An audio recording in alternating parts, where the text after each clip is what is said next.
தீபனை எல்லாரும் கோயில் ஏற்றி பார்த்துருக்கோம். வேளாங்கண்ணியோட மாதா கோயில் ஏற்றி பார்த்துருக்கோமா? நம்ம தாம்பரத்துலேருந்து கிளம்புறோம். ட்ரெயின் கிளம்பிருச்சு. நாங்கள் கிளம்புவோம். பாய். இவ்வளோ ஹேண்டில் கடை இருக்குது. இதில் நம்ம ஒரு எண்ணெய் கடை ஓப்பன் பண்ணால் எப்படி இருக்கும்? எண்ணெயும் தண்ணியும் சேர்க்க முடியாமாங்க. அது சேர்க்கலான்ட்டு நான் வந்திருக்கேன். அன்னை வேளாங்கண்ணி மாதா அவர்கள் இந்த இடத்துல வந்து பாலுத்துறல் காட்சி அளிச்சதா வந்து சொல்லப்படுகிறார்கள். நம்ம வந்து பால்லேருந்து வரதான் நெய்யும். ஸோ நெய்யினால நம்மளும் பிஸ்னஸ் பண்ணுறோம். எனக்கும் கொஞ்சம் காட்சி அளிச்சு நம்ம நெய் பிஸ்னஸ் நம்ம மேலே வளர்ந்தா நல்லா இருக்கும்னு நினைக்கிறேன். இதை பற்றி உங்கள் கருத்து என்னன்னு நீங்கள் சொல்லுங்கள்.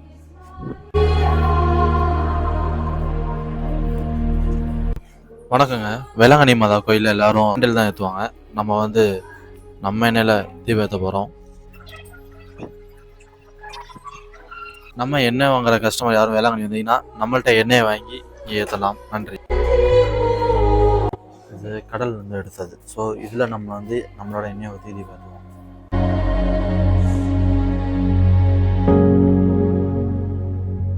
டாக்டர் செக்காட்டியோட இழுப்பண்ண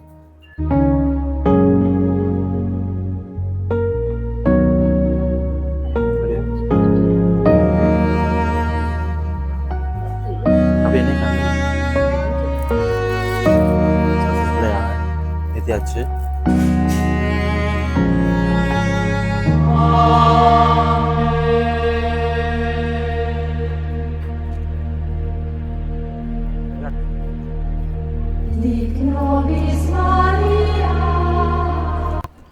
நம்ம வேளாங்கண்ணியில் வந்து ஹேண்டில்ஸ் மட்டும் ஏற்றுறது இல்லைங்க. அதாவது மந்திரித்த எண்ணெய், அதாவது ஹோலி ஆயில், அதுவும் இங்கே வந்து சேல்ஸ் பண்ணுறாங்க. நீங்கள் இந்த எண்ணெயிலும் வாங்கி ஏற்றலாம். எண்ணெய் மட்டும் வாங்கி ஏற்றணும்னு அவசியம் இல்லை. வாங்க எண்ணெய் வாங்க மறந்தவங்க இங்கே வாங்கி ஏற்றிக்கங்க.